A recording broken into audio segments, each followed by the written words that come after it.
Déjà qu'à la base, la rentrée scolaire, c'est pas ouf pour tout le monde, cette année, avec le coronavirus dans le coin, ça s'annonce encore plus chaotique.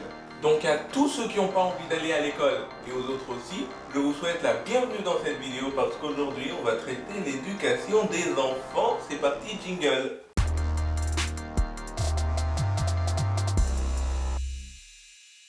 Aristote définissait l'école comme un endroit où on ne s'amusait pas en apprenant, où la douleur était compagne de l'étude.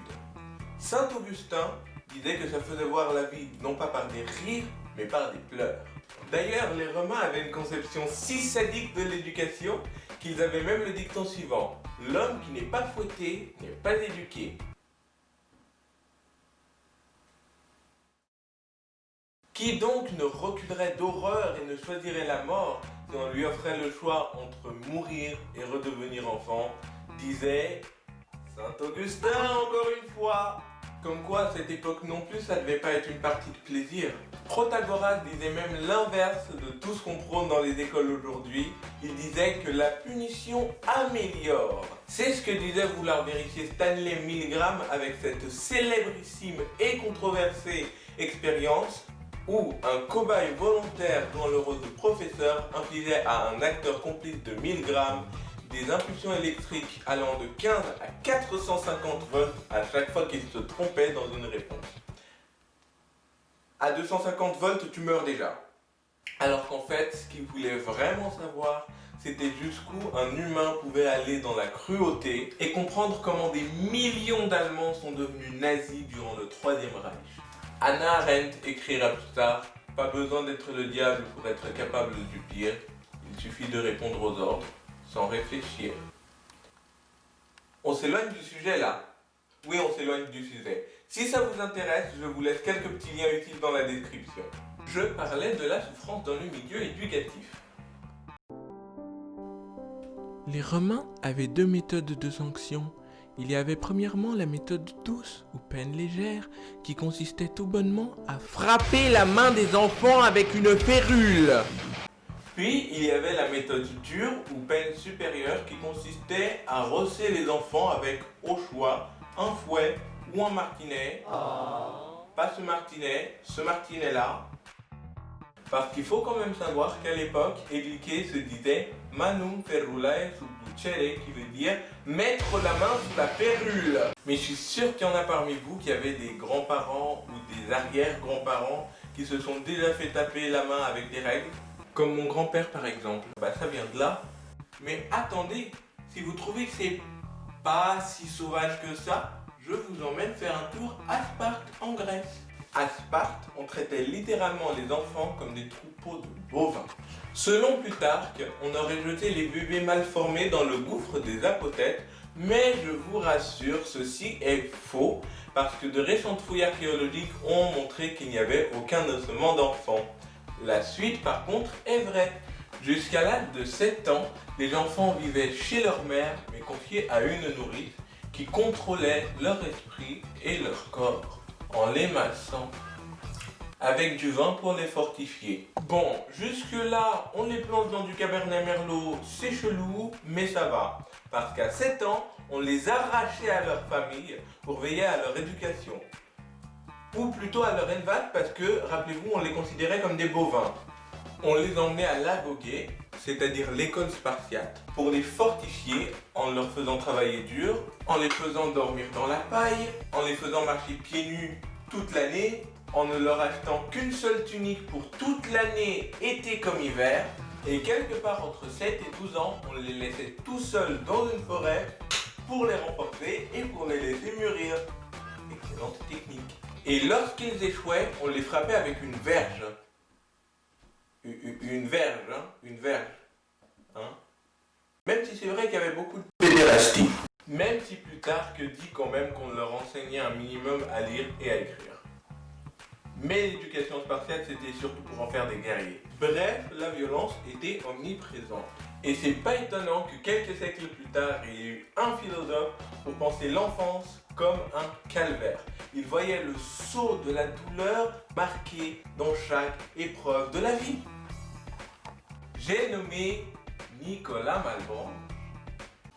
Musique! Action! Lorsqu'un enfant naît, il a trop froid. Tout lui fait mal. Ses pleurs sont des signes de douleur et de détresse. Le bébé réagit face aux adultes comme nous réagirions à des géants 5 fois plus grands que nous, ou un cheval volant, ou quelques chimères de la sorte. Il dit qu'il ne faut pas en demander beaucoup à un enfant parce qu'il a une petite et faible tête, qu'ils en ont très peu dans le cerveau. Donc ils ne sont pas capables d'avoir des pensées compliquées, métaphysiques, parce qu'ils sont concentrés sur les perceptions sensorielles, par exemple de la douleur, de la souffrance et de la tyrannie.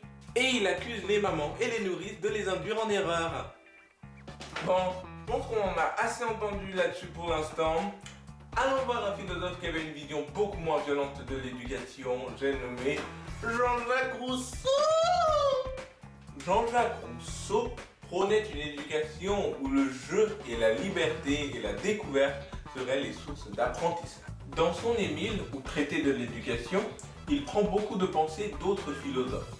Par exemple, de Spinoza, il a emprunté l'idée qu'il ne faut pas sacrifier le présent pour un futur incertain. Le futur étant la chose dont personne n'est sûr. Le futur n'est ni dans les étoiles, ni dans les tasses de café, ni dans les cartes du tarot. Si vous voulez en savoir plus, je vous renvoie à ma dernière vidéo où je parle de mon ami Baruch. Rousseau était d'accord avec un point de John Locke, dont je parlerai plus tard dans la vidéo, qui était que sans expérience, il ne pouvait pas y avoir de connaissance. Il reprenait aussi des idées de Fénelon en disant qu'il faut rendre à l'enfant agréable les choses que l'on exige de lui. Fénelon concevait les enfants avec une tête faible, mais ce qu'il considérait comme une tête faible était tout simplement un manque d'expérience. On se rappelle de ce que dit Locke, sans expérience, pas de connaissance. Ce qui coïncide avec la pensée de Rousseau, qui disait qu'il ne fallait pas éduquer les enfants comme des êtres raisonnables et raisonnants, parce qu'après ça donnait des enfants capricieux qui contesteraient l'autorité parentale. Il était aussi d'accord avec Fénelon, qui critiquait les gens qui séparaient le jeu de l'étude. Permettez-moi de vous lire un extrait. Musique! Action! Nulle liberté! Nul enjouement, toujours le son, silence, posture gênée, correction et menace. Remarquez un grand défaut dans les éducations ordinaires. On met tout le plaisir d'un côté et tout l'ennui de l'autre. Tout l'ennui dans l'étude, tout le plaisir dans l'éducation. Tâchons donc de changer cet ordre. Rendons l'étude agréable. Cachons-la sous l'apparence de la liberté et du plaisir. Mêlez le jeu et l'éducation.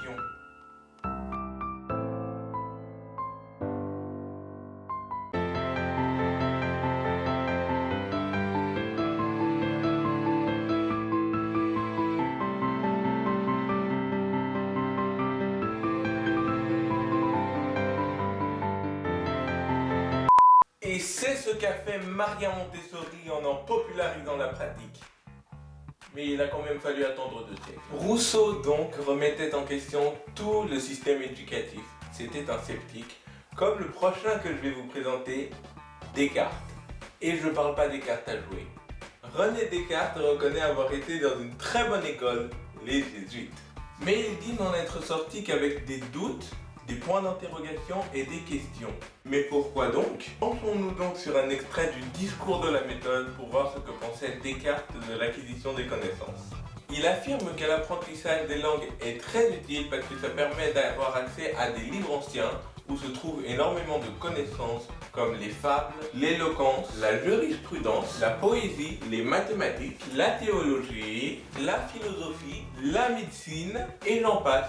Mais il estime que les voyages sont tout aussi enrichissants car ils permettent de découvrir d'autres cultures, d'autres peuples et d'autres modes de vie et de juger plus sainement des nôtres. Mais Descartes dit qu'il ne faut pas passer son temps avec le nez dans les livres anciens ni à voyager parce que ça nous ferait perdre pied avec notre époque et notre pays. Et aussi parce que ça coûte une blinde, je veux dire. Mais bon, dans le discours de la méthode, il n'y a pas marqué ça, il y a juste marqué qu'on va se déconnecter de son époque. Montaigne aussi disait cela. Mais d'un autre côté, ils sont de la même époque, donc c'est pas étonnant qu'ils mettent en garde contre la même chose.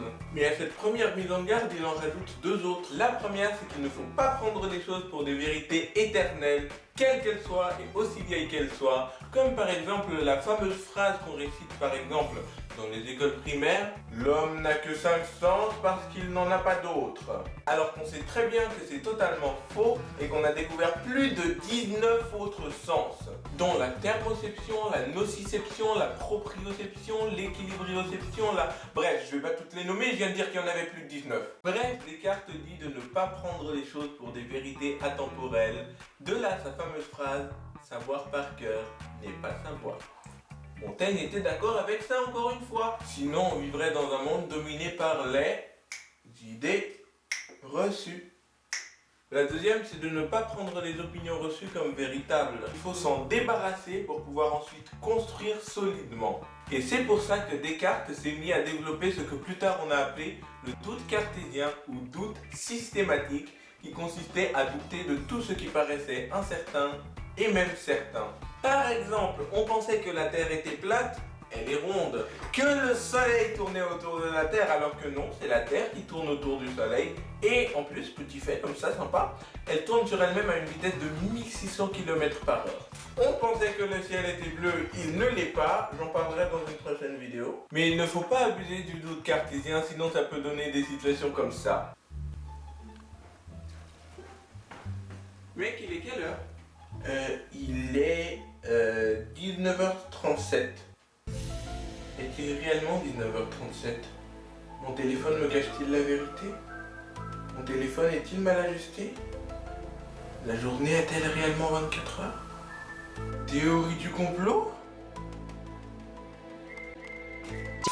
En parlant de mise en garde, Locke, mais non pas Locke, demandait aux parents de faire très attention aux connaissances qu'ils passaient à leurs enfants, parce que c'était le moment parfait pour les graver. Exactement comme Malebranche, dis donc. Montaigne déjà mettait en garde contre les parents poules qui s'immisçaient entre les enfants et les précepteurs, étant un obstacle à l'acquisition des savoirs.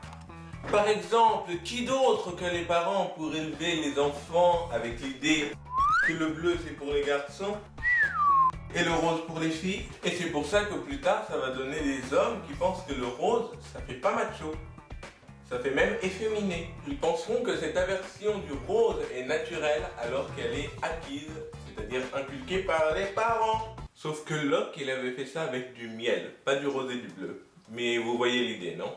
En gros, ce que Locke veut dire, c'est que rien n'est inné, parce que pour lui, l'inné n'existe tout simplement pas. Quand t'as faim, c'est pas inné, c'est ton corps qui te le fait ressentir. Quand t'as froid, c'est pareil, ce n'est pas de l'inné, c'est tes sens qui te le font ressentir. Et comme le dirait Bruce Ben Amran de la chaîne Y Penser, mange Aristote, mange. Rien n'est inné pour Locke. En parlant de choses qui ne sont pas innées, permettez-moi de vous parler un peu de Kant. Kant dit qu'il est important d'avoir la conscience du je dans sa représentation de soi. Le je de je suis, pas le jeu de mots. J'explique cette histoire de je. L'enfant a le sentiment de sa propre personne, mais n'en a pas la pensée. Imaginez un enfant qui s'appelle Charles. Charles, nous dit Kant, parlera toujours de lui à la troisième personne. Donc s'il a faim, il va dire Charles a faim. Il a parfaitement le sentiment d'exister. Il sait très bien que c'est lui qui a faim. Mais il ne sait pas encore que le je, c'est lui, Charles. Mais plus tard, la sociologie nous a appris que c'était par mimétisme.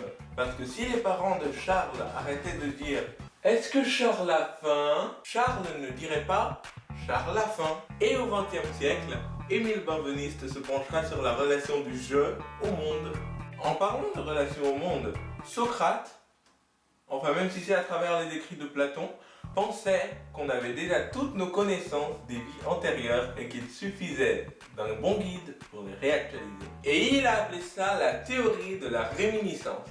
Théorie qui a également adopté Sigmund Freud, ou Freud, ou prononcez comme vous voulez. Bref, ce mec-là. Sauf que Socrate, lui, cherchait la vertu, alors que Freud s'enfargeait dans le... Oh yeah. Enfin, c'est Freud.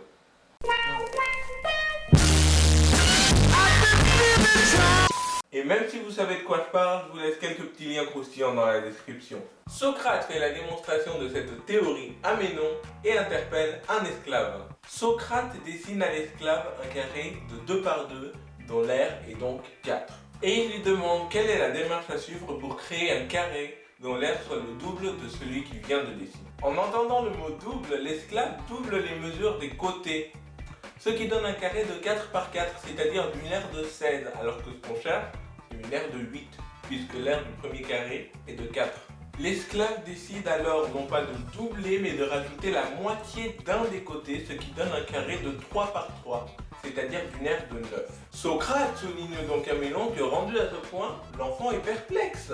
Non mais frère, c'est quoi ça? 2 fois je me suis trompé. Socrate revient donc au carré de 4 par 4 et en dessine les diagonales. Ça donne ce carré-là. L'enfant se rend compte que le carré tracé est 2 fois plus grand que le carré initial. Oh, c'est vrai, il est 2 fois plus grand?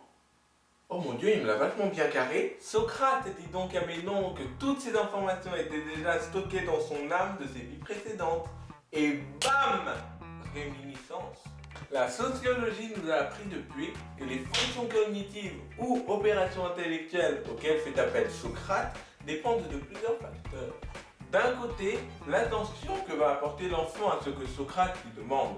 Et de l'autre, la mémoire, parce que c'est quand même grâce à elle qu'on enregistre les informations qu'on nous donne. Et là, il faudrait distinguer 3 types de mémoire. Numéro 1, la mémoire de travail, qui nous permet de traiter mentalement des données dans le moment présent. Numéro 2, la mémoire épisodique, qui elle encode, consolide et récupère les informations. Et c'est ce qu'a fait l'esclave à chaque étape. Il a rajouté de nouvelles informations à celles déjà acquises. Et numéro 3, la mémoire émotionnelle qui nous permet d'analyser rationnellement pour trouver des solutions. Mais attention, Socrate ne dit quand même pas que l'âme est immortelle, donc il faut l'entraîner à coup de travail et de persévérance. Bon, il est l'heure de la cerise sur le gâteau.